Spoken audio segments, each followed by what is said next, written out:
Our firm is full service for businesses. What that means is that we not only handle lawsuits for businesses, we handle transactions. In fact, the way I would put it is we try to structure our transactions and our contracts so as to avoid a lawsuit. The fact is that most businesses do not get involved in litigation. Litigation is an aberration for most businesses. But almost every business routinely needs contracts. Either they draft the contracts for their own business purposes, or they have vendors or others who provide contracts to them that have to be reviewed and negotiated. The way we approach that is that we look at the contract and we say to ourselves, how could this hurt the client? How could it be enforced against the client's interest?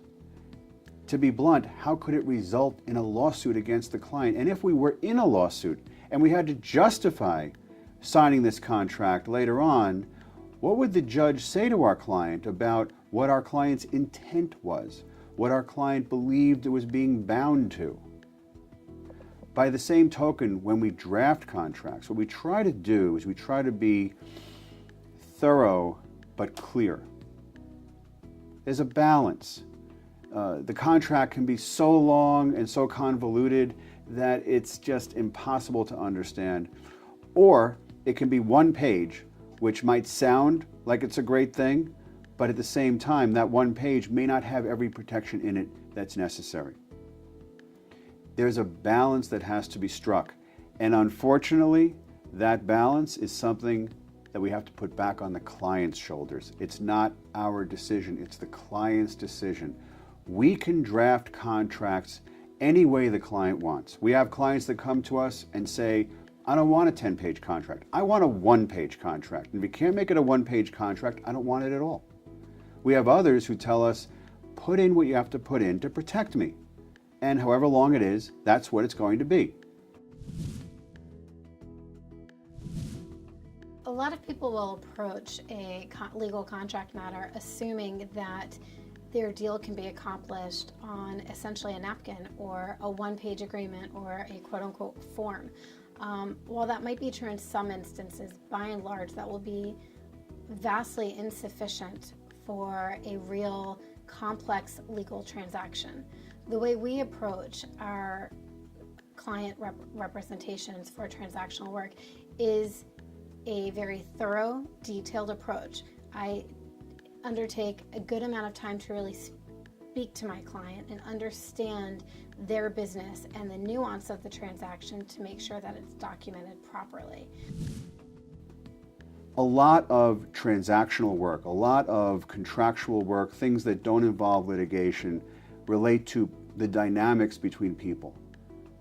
There's so much involved in negotiating, in understanding what the other side wants, in understanding how far you can push them, what they're willing to take, how we can best achieve our clients' goals and interests.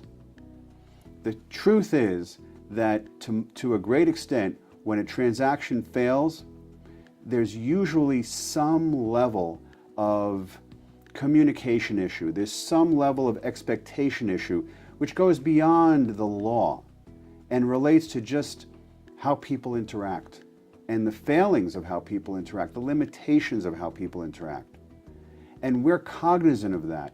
We do everything we can to not just bring to bear our legal experience, but also bring to bear our level of respect for the dynamic of the situation, for the psychology, if you will, of the interaction and the negotiation. Ideally, a contract gets signed, goes in a drawer, and you never have to look at it again. In that case, what's on the contract never matters. But there are going to be those situations where you need to enforce the contract. And that's where ensuring that that contract matches the deal as your client thinks the deal should be and as the client feels was properly negotiated matters. You need to have various protections in that document that you'll be presenting to a court to make sure that that client has all of his or her or its rights best protected. Our firm is thrilled if a client comes to us, stays with us for many years, and never once sees the inside of a courtroom. However, if that has to happen, if it comes to pass, we're ready to do that as well. But it is always and forever a last resort.